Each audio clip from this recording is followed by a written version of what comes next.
Old school versus new school. The debate which rages modern artists, moviegoers, and the gaming critics of our time. We're here today to gain insight as to why some people love the retro games of the past while others love the modern games of today.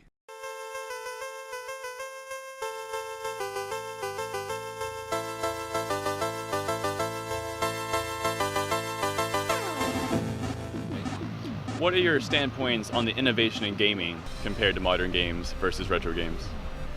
Too many buttons on new controllers. 48 different combinations on a PS2 game. I'm trying to play this little guy called Vex. I can't figure out what all his abilities are. Old games, I grew up with one button, one joystick. I like 3 buttons, but one was just not enough. But 12 buttons, that's a lot. I only have 10 fingers. Games today, I feel that they're more complicated than they were way back when, and people don't naturally like that. Back then it was a lot simpler. You got a controller with like 4 buttons on it, and you had only 4 things to do with it. Nowadays you got a controller with like 8 to 10 buttons on it, and they do like about 20 different things, and it takes you a long time just to learn the controller. You're not learning what the games do, you learn what the controller does, and it makes it very difficult, to even play the game. I grew up in the 80s. 82 is when I was born, and we had a booklet that you opened up and you went and you hacked and slashed until you figured it out. You just play the game. You jump, press B, you shoot, you do what you do. And now they would take the same game and they would say, stop you right before you shoot, and say, you gotta press B to shoot. Just press the buttons. Why do you need a tutorial to tell you what these things are for? How are you going to learn yourself if they're telling you what you've got to do? Can you tell us a little bit about the storyline aspects between old retro games and new modern indie games? Older games seem to have more of a moral flair that doesn't sell out to the popular culture. You had big, huge fights when people put blood in Mortal Kombat.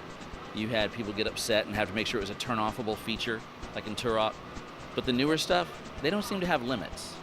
They don't seem to understand that you don't want to sell your kids pornography in a video game. Pac-Man's still impossible. Teenage Mutant Ninja Turtles is still impossible. Ghosts and Goblins is always going to be impossible. New games come with a guide, a picture book, and a map. You can watch them on YouTube and figure them out. Gaming is so much easier now. You're just in it for the entertainment, not for so much the challenge. You play old games, please. We play for score.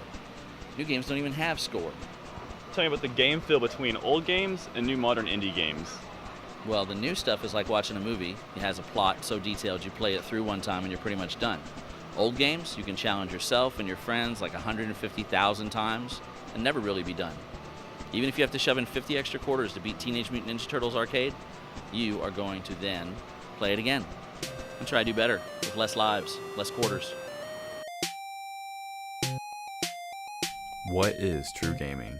There is no one answer. It's the fun of the ride, the experience of an adventure, and the indulgence of a story that you yourself get to control. So tell us, what is true gaming? True gaming? True gaming. True gaming is playing things you like.